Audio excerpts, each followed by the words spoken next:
Yes. Yes. So, so good. It's good to see everybody on tonight. I would say right up front, I'm not an expert on agriculture in Cuba. I'm an I'm a ag scientist, and I know a lot about agriculture. And I've actually going to Cuba. I'm going to talk about some of a slice of what I know about it, and I've been reading about it. So, and I think it's an interesting dynamic we have, you know, as you all know, between USA and Cuba and what's going on. So if I close this out, it's better, I think, right? So, you know, George has done a good job of already explaining a lot about Cuba, and I just wanted to point out, in general, we think of Cuba having their major export being sugarcane. And I was looking, trying to find more updated figures, and I see, you know, nickel, cane sugar, cigars, fuel, beverages. I think beverages would also be rum, perhaps, right? Metallic ores, fish, cement oil, and some other items. And then their imports being fuel, food cereals, fuel, diesel engines. So you see all these other items. And so you're like, well, you know, and you can see, you know, they are an agricultural based country. And thinking about agriculture there, obviously changes that happened with the revolution, with the overthrow, the agrarian reforms. And I'm not an expert on that, but I've been reading, especially about land access. And that's one of the things I know people here, Cuban exiles, they're not happy about any thawing of relations because a lot of them have lost land. And then we had restrictions that really impacted sugar and oil. And then, you know, the Bay of Pigs, the aftermath of that, Cuba and the Soviet Union became more closer partners. The Soviet Union was helping the bankroll. They were actually buying up sugar. They're providing oil and a lot of other commodities. And we're going to talk about that. And then late 80s to 91, we had the fall of the Soviet Union. And that really impacted Cuba, in particular, oil and having markets for their sugar. And then we had, and I think George had mentioned this, the special period in time of peace. And so from my perspective, I think it's a very interesting aspect because of what they had to do. So when I'm going here, if anybody has any questions, I can't see you. I think if I share, you know, so if you have any questions and any comments, feel free to ask. So, and I've actually read a little bit about what happened in China when the communists took over, what the Soviet Union did, and, you know, taking land and having these large government-owned farms, heavily mechanized, kind of like what our industrial agriculture system here in this country is, relying on heavy use of pesticides and fertilizers, farm equipment. So a lot of that farm equipment, pesticides and fertilizers that Cuba had came from the Soviet Union. Large force of unskilled farm workers, so everything was mechanized. And they had, you know, this migration of people from the rural areas into more of the urban areas, in particular, you know, the capital city. And sugarcane was a primary commodity. So prior to 1989, over 80% of the government-owned farmland was devoted to sugar. And then sugar was about 3/4 of the Cuban exports. So this is information, you know, you can find, this is from the, you know, the 90s, looking at what was happening during the special period. So the question is, when all of a sudden you're losing availability of fertilizers and pesticides and reduction in fuel for agriculture, what does a country do? So we have an embargo against them. And I remember this past year, or earlier this year, our government ships were blockading oil from Venezuela from entering during Cuba. So what happens when a food system collapses? I don't know if you use the word collapse, but forcing a change in the country in how they grow food and where their food comes from. So Cuba made a transition into sustainable agriculture, agroecology, very similar terms, but I gave a definition for what sustainable agriculture is. So I teach sustainable agriculture at LSU. I teach a course in the spring, and I teach students how to grow using natural cycles and thinking of the economic conditions of farmers, the social aspect. So there's usually, when you think of sustainable agriculture, there's environmental stewardship, the social aspect, the community, and also profitability. And this was obviously born out of the necessity of what happened to the Soviet Union and their partnership. And perhaps it wasn't because people, the consumers were necessarily interested in it, but the country did actually go on a priority with science, researching this, developing this. So they were able to replace the chemicals that we often use with more of these biopesticide fertilizers, natural practices that are better for the environment. They don't contaminate the environment like a lot of the pesticides that are used, to be honest, in industrial agriculture in this country. Also using cultural practices like integrated pest management, or what is called IPM, rotating crops, developing disease-resistant plants, using microbes as part of this. And actually, I was reading about they're using genetically modification as part of all of this. And then a major effort on reducing waste and utilizing waste in whatever fashion that they could. And then because of fertilizers being scarce, using cover crops. So cover crops or green manures are crops that are grown for the benefit to the soil, making compost, vermiculture, using earthworms, utilizing animal manures and waste. So all these kinds of practices were implemented in the country, fostered by the government. And the Soviet Union had also supplied a number of tractors and equipment. So they had to go to using animal traction instead of tractors that required fuel, tires, parts. And those that have been down there, we've heard about, even for the cars, there's like people bringing over car parts for these old vehicles that are there.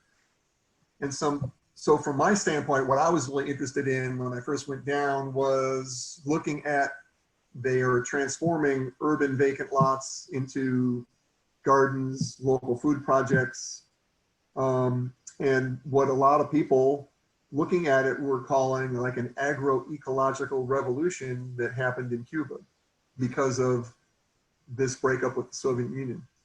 So you can see animal power, and there are actually advantages to animal power. Heavy tractors going into fields where I was reading that they could get another crop in by using animal power. So it's more labor intensive though also. And this is an overview shot of some of what these gardens would look like from the air. And a good example is, as you know, rice is the staple of Cubans, and so they implemented small-scale rice production. They were encouraging everybody to grow rice if you had any land. The Ministry of Agriculture made this a national priority. They invested a lot in research and working with small-scale growers. So in contrast to having these large government-owned farms, having small-scale farms, and as it says here, families were encouraged to start small rice plots to ensure food for their families, and also selling it in surplus markets. So when I first went down in 2004, I actually contacted somebody at Cornell University who they had been supporting the system of rice intensification, SRI, which came out of Asia. And so I actually met with a woman. She was a U.S. national that was married to a Cuban, and she lived there. And she took me around for a couple days looking at different things.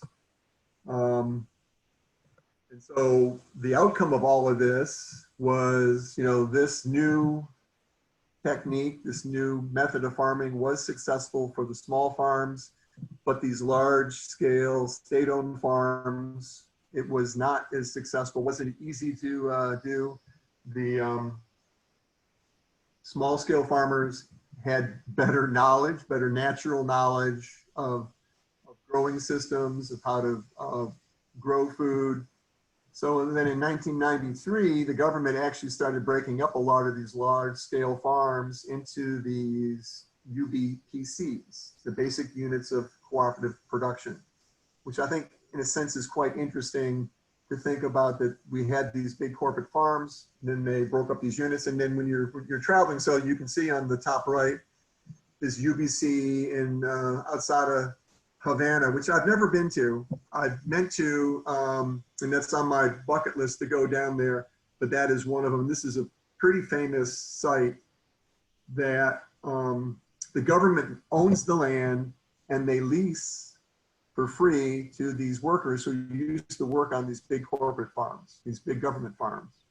And then these co-ops are given quotas, and any amount of product above their quota, they can sell and share the profits among the workers. So they're kind of having like a private enterprise along with, growing for the government. So this is me in 2004. I was looking at these organoponicos. I actually met a medical doctor who was a farmer, and he was making more money growing vegetables than he was as a farmer. And he had a beautiful plot. It isn't this person here. But you can see, really nice looking gardens and food. And so for somebody who is interested in local food systems and food production, it was quite a interesting aspect for me. And when I had a chance to go and see this, it was quite interesting. And I had actually been, there was a movie I showed to I started teaching an organic gardening class in 1998. And I showed a movie called The Greening of Cuba to my class that kind of explored this and explained this whole thing. So looking at the whole sector, though, you can see that Cuba still does import a lot of agricultural products. And so I didn't want to bore you all. I was trying to cut down on these slides, but you can see in general, 2005 to 2014, in particular, dairy is this light blue. Poultry is a big one. Soybean products, so soy, a lot of that is probably animal feed. Rice, which is their staple. Corn and wheat is products that are imported. And then our exports, so our government, and it kind of surprises you to look. So back in 2008, there was almost $700 million worth of US exports to Cuba. And you can see that a lot of it was, in particular, poultry, the soy, the corn. A lot of that's coming straight from Louisiana, too, if I understand correctly. I know the Commissioner of Agriculture took a special trip down there for economic partnerships because we were exporting so much rice from Louisiana to Cuba at the time under the Obama administration. Yeah. So I actually have a slide on that. But yeah, it was interesting. So that was like in 2016. So we were there like a couple of weeks after Obama was there. And then these are slides that George got for me, thankfully. And these are more current data looking at, so the green bars are 2016. And the top of those are so we have green and then orange. So basically showing for like eggs, egg production has been declining, cow's milk is declining, chicken is low, but it's somewhat declining. So most of these indicators are showing like pork production is going down in most recent years. And so the question is, how is Cuba going to be able to feed themselves with declining production? and everything's trending down. And then, as it says here, with decreasing animal feed imports that actually does come through the port of New Orleans, shipping out through the Mississippi, that they're looking at, declining in animal products because a lot of the feed does come from the United States. And then vegetable origin, so basically plant items, so corn, you can see corn, a reduction, fruits, citrus, beans, you see rice, tomatoes, so all of these, potatoes. So I thought I'd give you these slides so you can kind of think of what the crops are that they grow, and what some of the import substitutions are that Cuba has to have to feed their people. Are these the official numbers from the Cuban government? I wonder, if so, I wonder how the ever-growing black market there compares to and adds to that. This was data from a U.S. government agency that I found. Yeah, it's a U.S. and I was looking at WHO. There's a lot of FAO, and I don't have the source here anymore. I was looking for it. I lost that, but and then looking at this. So this is really something that's kind of frightening when you think about it. So rice, you can see rice production over here down 18%. Tomato. So all these commodities, all these foods items actually declining, and it's forecast to be worse in this year. And then with COVID-19 coming in and shutting down of their economy, I've read a little bit about some of the issues that they're having. And then this I thought would be interesting to see for you, because I think this is also a slide that our government had. So the pink colors, this is the private sector, the co-ops, and then the state farms are the blue. So it really shows you the importance for, plantains, tomato, sweet potato, rice, maize, bananas, mango, all these commodities, the importance of these smaller cooperatives that have been started from these big government-run farms. And then U.S. exports, so they keep track of this, and you can see that there's a decline. And I haven't seen if, I think our government's really trying to reduce this, trying to punish more, Cuba and the government. You can see the different commodities, in particular, poultry is a really big item. Oil seeds and products. So there's a whole host of items that we still export to Cuba. And one item that you can see is dairy is actually one of the only positive changes. So this is up to like May of 2020, May of this year.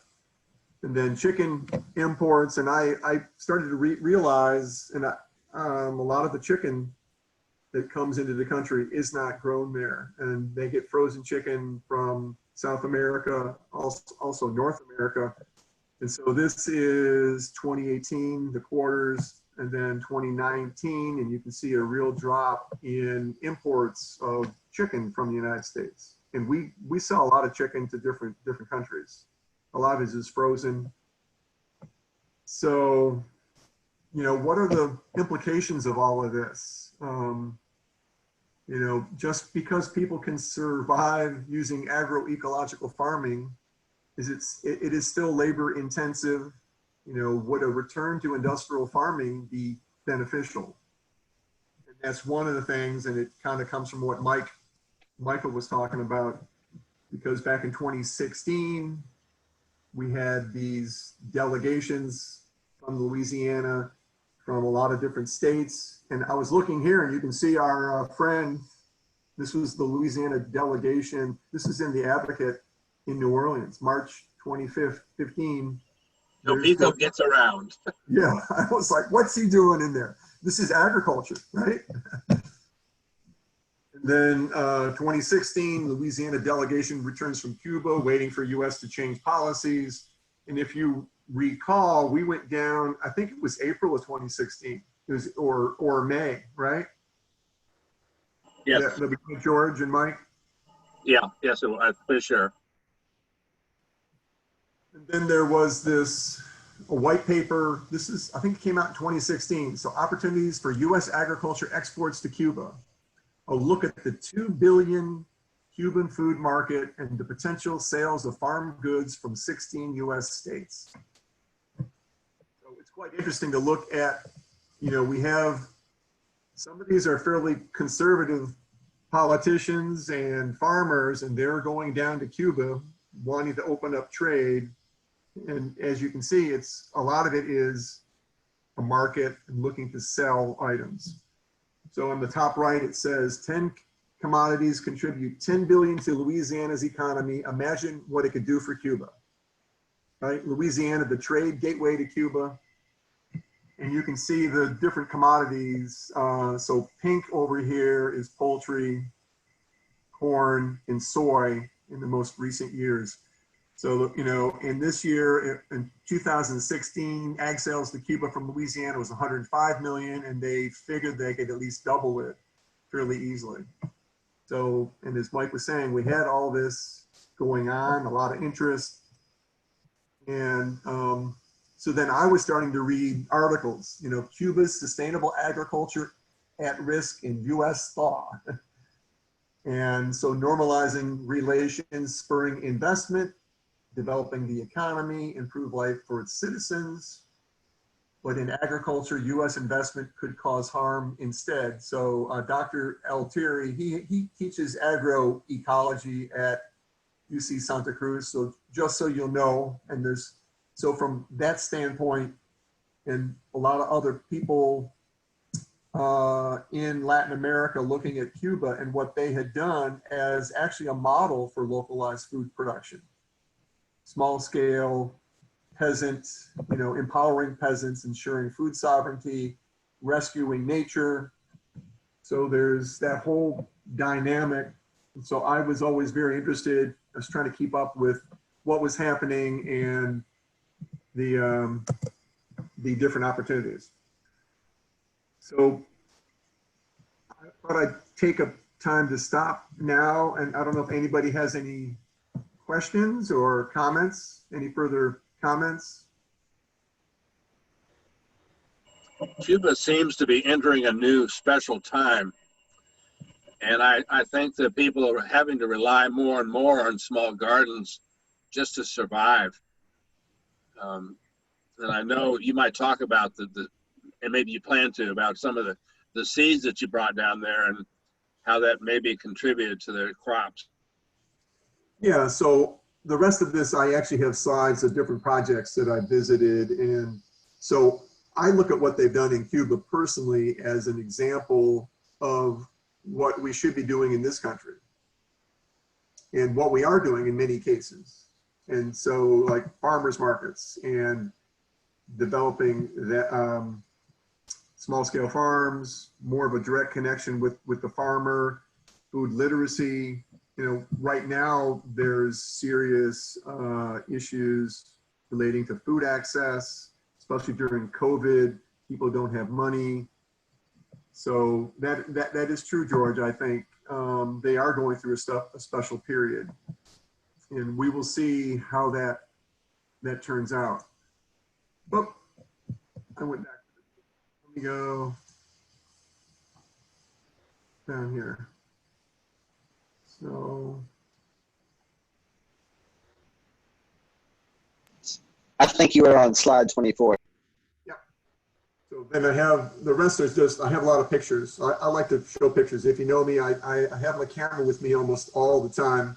So going, and I know a lot of you have been to the seminary. So for me, I often will wander off and go meet with Fan, bless his soul, who passed away. But for me, going to just visit the seminary and seeing how beautiful it is, how well maintained, and all the plants. And for me also to go back and visit. So I usually would go back and see what they're growing, how they're growing in really beautiful gardens. So from what I understand, you know, they grow food for the dining hall. They also grow food for the families there. And I think they donate food. So it's a wonderful example of, you know, local food production in these market gardens. So we would call them kind of like market gardens now. I have, as George said, I have brought seed down there. I've given seed away. And I've talked to Dopico about this. I know there are restrictions, but I think as a humanitarian act that it is allowed and it's not an issue from what I could understand. And I actually have looked previously, there's a Cornell law professor that explained how you can do this and to get it through customs there. I don't know if it's changed now. So for me to go there and see, you know, raised beds, working the soil, they have a shed here, and I'd go in, and usually when I visit farms, I go visit and see what kind of tools they have, what kind of fertilizers, what kind of pesticides, ask them what kind of seeds they have. We share seeds. And so to really see this there's an irrigation system over the top, like a mist system. They have shade. So basically lettuce is a cool season vegetable, and you're growing it in the tropics. And you can see this wheelbarrow full of lettuce that was going to go, I think it's going to go up to the dining hall. So seeing what great production areas that they have there, and the workers really dedicated. And we've also been to this site, El Retiro. I've been here twice. I know last time in 2018 we stopped there. And to me, it's interesting to see this. And the way I find out about these, I would Google to try to find these. Often they don't talk about them much, you know, among our church groups. You kind of ask, well, are there gardens around here? Does the church have a garden? Does this church have a place where they have an orchard? And we had visited. Again, you can see this is even a bigger site, nice land, and you can see the reddish, like iron soils there. The other thing at the seminary, every time I go there, everything looks really lush. I don't see any nutrient deficiencies. I don't see many diseases or insects impacting them. And I know they are using organic practices. And as we were saying earlier, it's because they really don't have access to a lot of that. So these beds are raised beds. And George gave me this slide so you can see, you know, the different crops that are grown in this particular side of the field. So beans, cucumbers, celery, parsley, cabbage, tomatoes, Swiss chard, and lettuce, all being grown. And the food here is used by the community there and used in the kitchen. So it was nice to see that. And so I would, you know, they're very open, letting people come and see and visit and talk to them. You know, I usually would ask, and one of the things that I find is often they'll have seed that's donated from a group in Europe. And if seed is donated, often it may be a cultivar or a variety that is not really suited to the tropics. So we need to have heat tolerant types, maybe drought tolerant types. And the seed might actually be from a year previous that it's collected. So, and I've realized this, like at Lowe's, they'll have seed for a season, and then they will take the seed off the shelves and they'll donate it somewhere to an organization. And oftentimes it ends up overseas.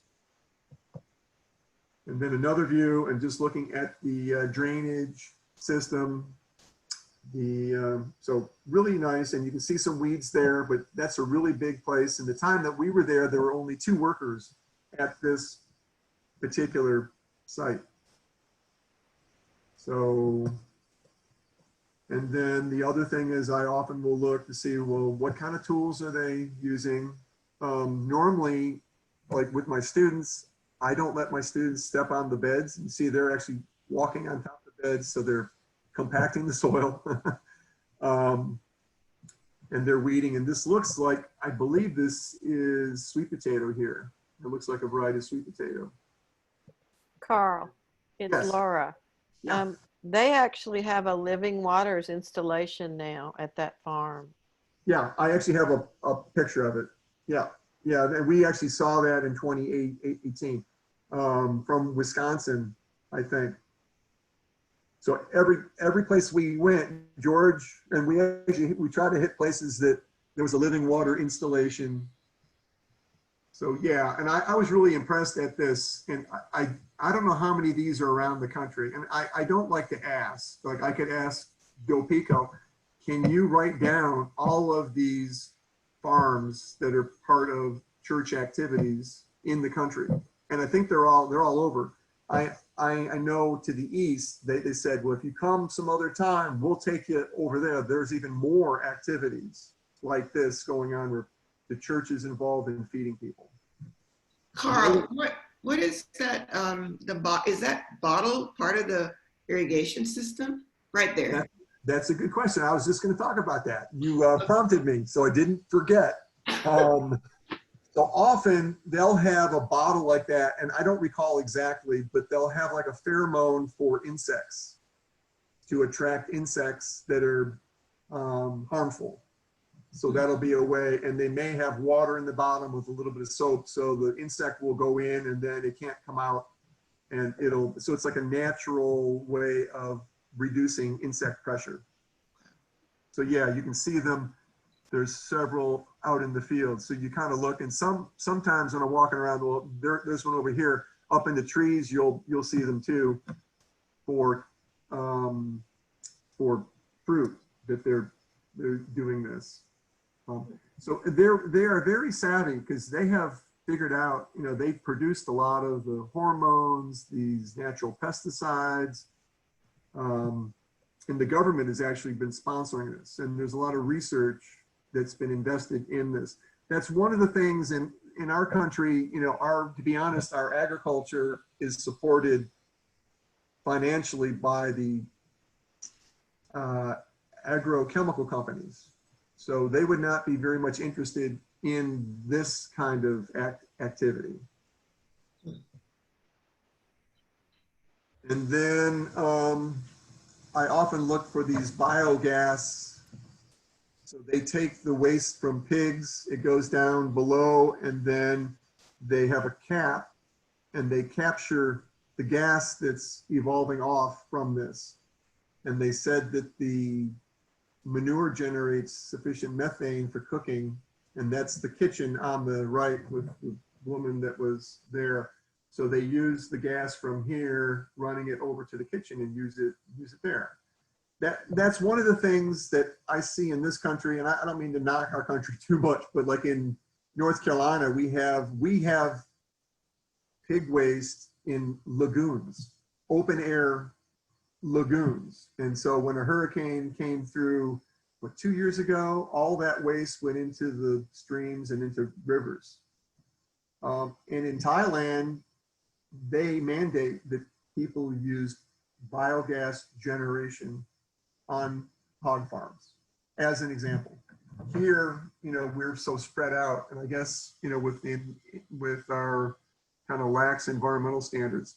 So to go there and see that they're actually utilizing this, often after they've gone through a cycle of generating the manure, the waste that's left. So it's basically pig manure, the waste that's left, they'll use it as a fertilizer. Haven't we had outbreaks of, I don't remember if it was listeria or what it was, from spinach that was caused by runoff from animal waste? Yes. I think that was in California. Yep. And sometimes that's human waste, though, from the workers in the fields, too. Oh, yeah, but in this case that I'm thinking of, it was animal waste. Yeah, and so there's some case, there's actually a melon farmer that went bankrupt out there. They had several people but there was a cattle farm Yeah. adjacent to his property, and he was using the water from the stream that the cattle would go in, and he, really causes issues. And so, yeah, that is something, and that's why our government has actually instituted more restrictions. They have the Food Safety Modernization Act, and implementing some practices to kind of reduce that. But it is still an issue. And there was a case like within the last month or so, and I don't know if it was Listeria or E. coli or Salmonella. there are all of these. And then the other thing that I thought was interesting is, so you grow a lot of food, you have products, and you have it all coming at once. So what do you do with it? So there they were making in cortilo, and they were recycling plastic bottles to store it in, and then they were selling it. So you can see, these are actually plastic water bottles, and this is how they seal the plastic, and they showed us how they did that, which I thought was kind of a neat thing. So they're utilizing what they have. They don't have a lot of plastic bags that they can just go to the store and buy. And here's some more pictures. So yes, here is the living water system. I think it was Madison, Wisconsin, to put this one in. And so they had mangoes there, a lot of fruit trees, cashews. And so I don't know if all of you know, but this is the nut, and then the fruit. The fruit is actually, people make wine out of it, and they make different products out of that. So that's what it usually looks like. And this was a beehive, and I've never seen a beehive like this. We didn't have time to talk to them. I was curious about the technique they have. And then also for managing fruits and vegetables, having a vegetable dryer. So this is a solar dryer that they have there. I think this side gets closed up, and then it's like and usually they'll have like a fan. So, Is that just a layer of plexiglass, or Yeah. is there something in there also? It's actually like a box with a plexiglass top. So it's probably like a 2x6 frame, and then plexiglass. It's painted black to warm up, and then often it'll heat up here, and they'll blow the air up through the product, and it's recirculated. So when the sun's out, it works pretty well. So that's kind of a neat technology. And this site is a training center for many people in the area. And then in our sister church in their town, I always walk around there, and I think of that as a very rural agrarian town. And I always get amazed at the tractors, right at dusk. The guys riding the tractors back into town, right? In the morning, they ride back out. And then a lot of horse-drawn carriages. This is actually, I was up on top of the church taking a picture down. And then George had passed these on to me. So if you recall, there was some barren ground. And so Josue and his wife, I actually talked to them. They are really interested in feeding the community. And I talked to them about, gardens, and they don't have much space there, but, they are thinking about doing this, and they actually did transform that space, growing beans, onions, tomatoes. When we were there in 2018, they had started growing a number of different things. So I usually give seed and see what they want. So the top right is a picture from when we were there in 2018. That was in the garage where they stored their vegetables. I like to see what fruits and vegetables that they have, sweet potatoes, pineapple. One time we were there, we actually had a local honey. If I remember right, that colony that they had in the bell tower might have been Africanized bees too. Yes, well, they are Africanized because they would not let me go out and visit their beehives. I said, I have several beehives, and they would not let me come visit. And then, the milk horse-drawn cart. And then this was when we were there, this was the chicken that they served us. So it came from South America, imported frozen. You know, they don't have enough pork products, enough chicken. In particular, chicken, I think, is something. And Carl, Yes. Carl, in that previous picture with the garden at San Jose de los Ramos, where is that located? Because they had cemented out part of the courtyard area. So the courtyard is this the is courtyard? actually over to the left of this. This is on the back fence. So the person. Oh, yeah. the person is Okay. there, He's basically standing where the swimming pool was. Yeah. Yeah, I have a Okay. picture of that too. So yeah, that's like looking towards the church. That's the wall of the church. Yeah, yeah, it's hard. And there isn't much space there, but you can see, I mean, that looks really green and lush. Right. And they're really doing a really good job. when we Yeah, go man. down there with different groups of people, they really have to scramble to find enough food to feed us. I always feel a little bit bad about that. For example, they'll not only exhaust their bread ration, but they'll borrow from others in the community and then pay it back after we're gone. Of course, we pay them per diems to cover the cost of the food, but sometimes even if you've got money, if there's nothing to buy, you're out of luck. Yeah. And I think now, remember last year, was it last year we were trying to go and we heard some other groups saying, well, actually it was 2018, you know, food is scarce. And so. Yeah, and they always had the impression that we needed a lot. The portions were immense. I mean, we could have done with a lot less than they fed us. Yes, yes, this is really true. They're so generous. Mhm. And then this was in 2016 when we were down and they had just put in the swimming pool. And then 2018 with the new pastor or interim pastor, they were putting yucca, cassava growing in the pool, which I think is actually a better thing, better activity.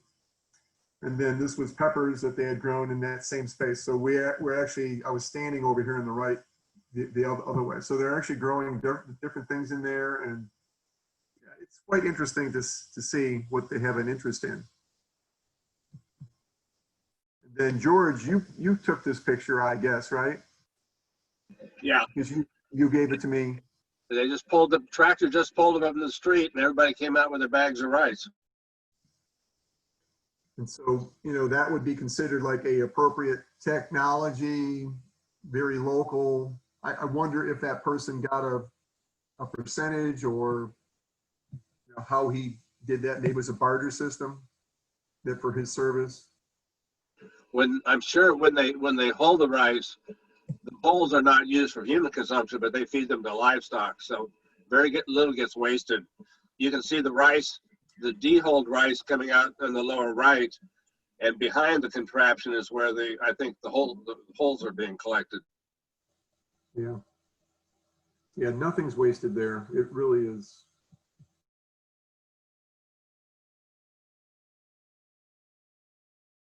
Rice have a purpose too. And then this, I don't know if any of you have ever met him. I actually watched a portion of a baseball game. He's actually diagonally across from the church. And he wasn't there last time, but everybody says he's known as a pig breeder. And that's his boar that he has. And he took him out for a walk every night when we were there in 2016. And he's really a nice guy, and you know, a lot of the houses have pigs. A lot of them have chickens, you know, and that's part of their way of life. And then of course, sugarcane mills, and then the water processing, and that, you know, that is a sugarcane area that we are in or close to it. So that's part of the life of that community also. And then of course, every visit would be a visit to Pura's and her husband and her son. And I haven't really talked to Pura too much about her arrangement, but she is part of a cooperative. And she mentioned that to me. I think there's like 10 or 12, and they share the land, they share some of the equipment. And Pura seems to be doing quite well with what she has. And she's definitely a leader in her village, and they are always growing something. And I always like to go and see, I'll walk back and see what kind of fruit trees, if they put new things in. I know you can see behind them, that's onion. They actually sell a lot of onion there. And they do corn, tomatoes, so there's some corn. So this is onions. And I didn't put a picture in, but you know, when we have lunch at Pura's, that is an excellent lunch, right? Yeah, she also grows sunflowers. Yes. Yeah. Yeah, I think they might be for oil. And then this past time, they were very kind to set up, it was Joe Sway and his wife set up a early morning visit. They had told us we were going to have to get up at 6 to go. Fortunately, we didn't have to go that early, but we went for a local visit to see a person milking a cow, and I think he only had one cow, from what I could tell. Or at least he saved one unmilked until we got there. Yeah, yeah. And then there's the milk down here. And I think the most interesting aspect for me that day was how we got there. So on the top right, we went in this horse-drawn cart. It just rained, and that was a fun ride. We didn't know where we were going. And this is this man's house, and this is his land here, from what I could understand. So and we were offered some of that milk, that freshly milked milk. And I think as a third world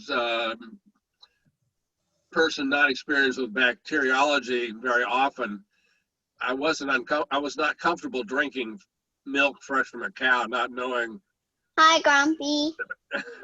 the bacteria there. Actually, one of my grandsons. Yeah. Well, true, you know, and that's I don't think any of us drank it. If I could tell you, if I was in the Peace Corps 30 years ago, I probably would have felt obligated to. But now at my age, it's not worth it, you know. And then I've also gone a couple times to this. So Cuban Council of Churches, and actually Do Pico is taking me to visit this. So these, you can see, these are screen houses. They were growing tomatoes and cucumbers. And so basically it's not technically a greenhouse. We call it like a screen house or a rain shelter. So mainly it keeps the rain off of the crop. And they have, I can have pictures that have netting. The netting actually keeps the insects out. The interesting thing to me was all the workers were female. They were actually dedicated to women, in particular unwed mothers in the area, having a job and having food. And the structure itself, they explained to me that these were found in California, and a church in Florida got them to Cuba. So I was trying to figure out, I was asking what route they got there. They didn't really know. I'm just curious, on the West Coast, you know, through which way, but they were donated from California. And you can see they're really very, very nice structures. And so the other question is, you know, what kind of fertilizers, pesticides, seeds. And so I actually brought down some greenhouse cucumbers and tomatoes to give to them and have them try out, with the idea of, you know, what is your best variety? What size tomatoes do you want? You know, cherry tomatoes, plum tomatoes, slicers. That was really interesting. And you can see inside, you know, trickle irrigation system. So, I mean, this could be anywhere. This could be in Mexico. It could be in this country.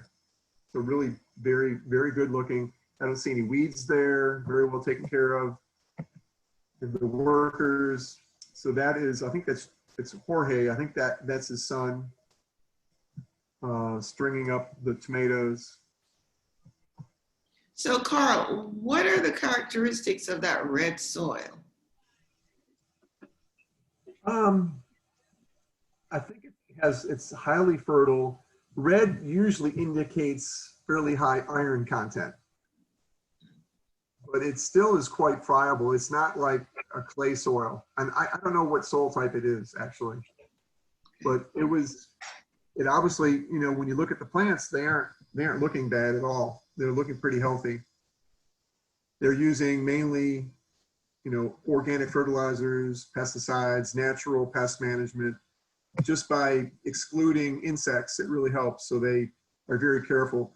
Often growers like this won't let anybody else come in, and they will also have another, like a room before you get into the greenhouse with nets, so you don't let insects in.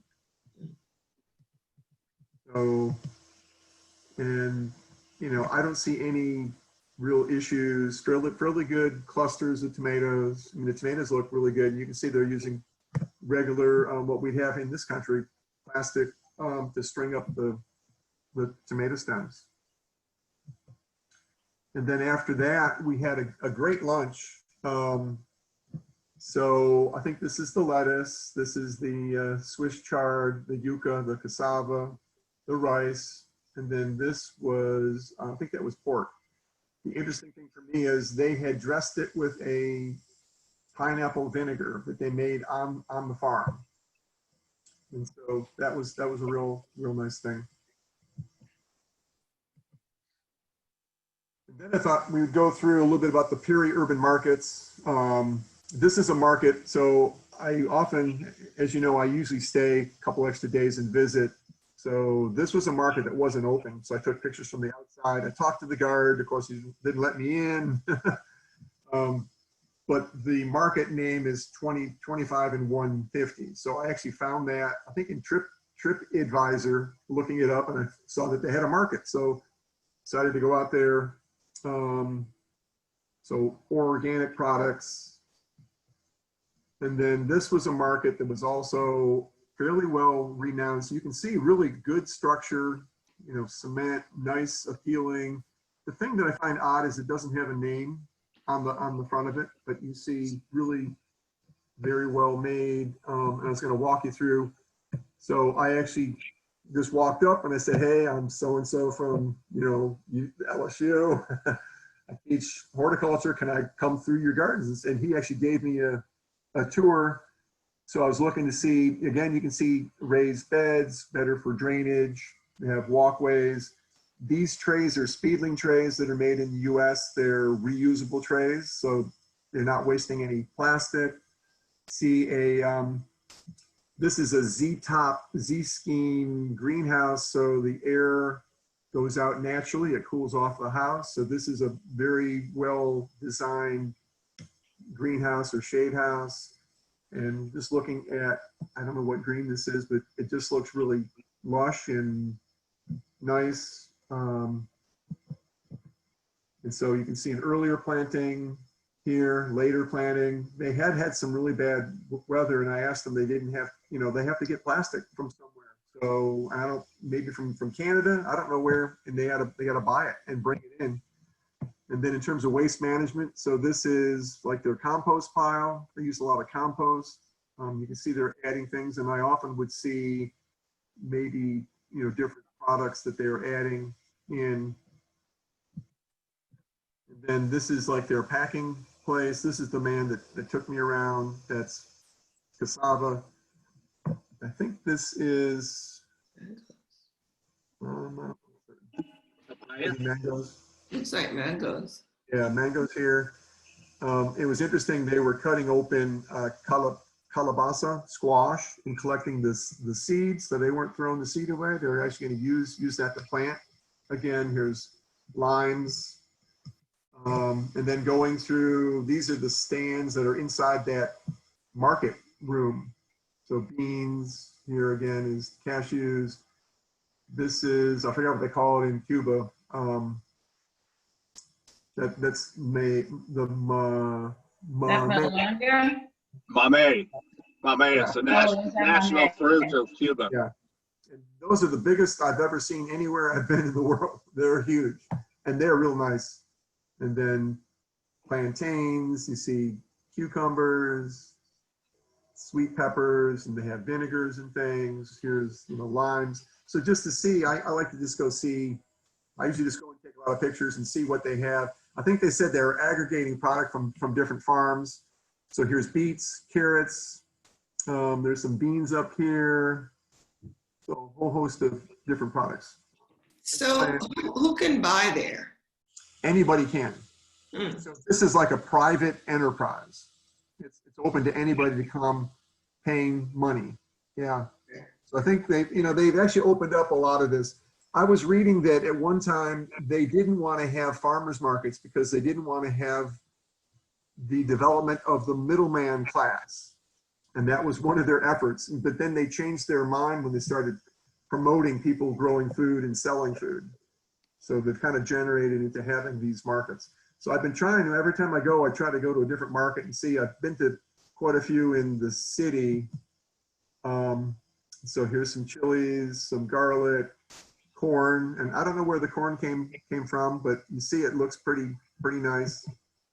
And they had eggs. I didn't have much time, but I would normally ask, where are the eggs? Because they have nice tray. I don't know if they're imported eggs, maybe other commodities. So, and then for me, I try to go to these privately run restaurants. This was in Miramar. It's an old house. That's the swimming pool, and they converted their house into a restaurant.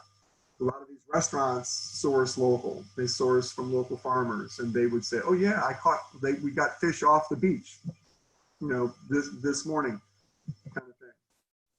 Wanted to show. This is the last set. Just going through. I visited I was connected with the Antonio Jimenez Foundation. He was part of the revolution. He was a friend of Fidel and Raul. He was a scientist. He set up this foundation for permaculture, so permanent agriculture. And then this is one of the houses. This is one of the training sites, and you can see all the signage. And I visited 2 different permaculture. I'm just going to show you. So often they'll have permanent agriculture, having trees. So you see trees. Here's the house collecting rainwater, water going into a basin that they often will raise fish. So you have fruits, vegetables, trees that give shade. You can see different things in here, some annuals. Looks like that's in the cabbage family. And then here's like an outdoor classroom, so teaching permaculture. And then this is what, another picture of the garden. There's like a bee box there. So here's how the beds are in here, and there's a walkway. So I know it looks kind of messy in some ways, but that is what, typical permaculture. And then vermicompost, so there's worms in here. They put green material in here. It breaks it down, and they use some of the droppings from the worms. This is, I think they had, I believe it was frogs in here. They're raising frogs. And then rabbits. And then this was another site that they had just planted. And here's a woman that has on her shirt, her permaculture shirt. And they're so wonderful to invite me and to show me this. So you can see they're repurposing bottles and other materials to make the beds. This is a relatively new planting. So this is a program for people, for protein, for fruits and vegetables to grow in your backyard in a limited space. So with that, that was all I had. I don't know if you had any questions, but I was just trying to give you a little overview of, my view of agriculture and my experiences there in Cuba. Very impressive. Very, very nice, Carl. I enjoyed that. Good. Well, I hope I didn't bore all you non-ag people. Yeah. Oh, thank you. It was fascinating. We all Nice eat. to hear a different voice. Yeah, Well, we all, I enjoyed it. Yeah. well, good. Next week, the plan is to talk about living waters for the world in Cuba. Many of you have been involved in those systems. And I'm anticipating at least one more session after that. I'm hoping to pull something together on science and medicine in Cuba, which I think is a lot of interesting points there too. But thank you all for participating. Thanks, Carl. I just want to say one thing. I think someone asked a question last week about when women were first ordained, and I talked with Beatty, and she said the first woman was ordained in 1967. Hey everybody, just saying hi. I made her say hello even with the towel on her head. She's kind of mad. So, sorry. Bye. Yeah, anyway, 1967 was the first female ordination. And she was an amazing woman. That was Ophelia. I think Linda has probably met her. She has been on the faculty of the seminary. She was a member of the national legislature for a while. She just retired this past year, I believe. She and her husband from teaching. And not long before that, she completed a PhD through a U.S. institution. So she's a pretty amazing woman. Yeah, and right now it's 50-50. There are 50 female pastors and 50 male. So. Oh, that is good to see. It really is. Yeah. All right. Well, thank you all, and hope to see you next week. Bye. Thank you. Thank you, Carl. Thanks for being here. Stay safe.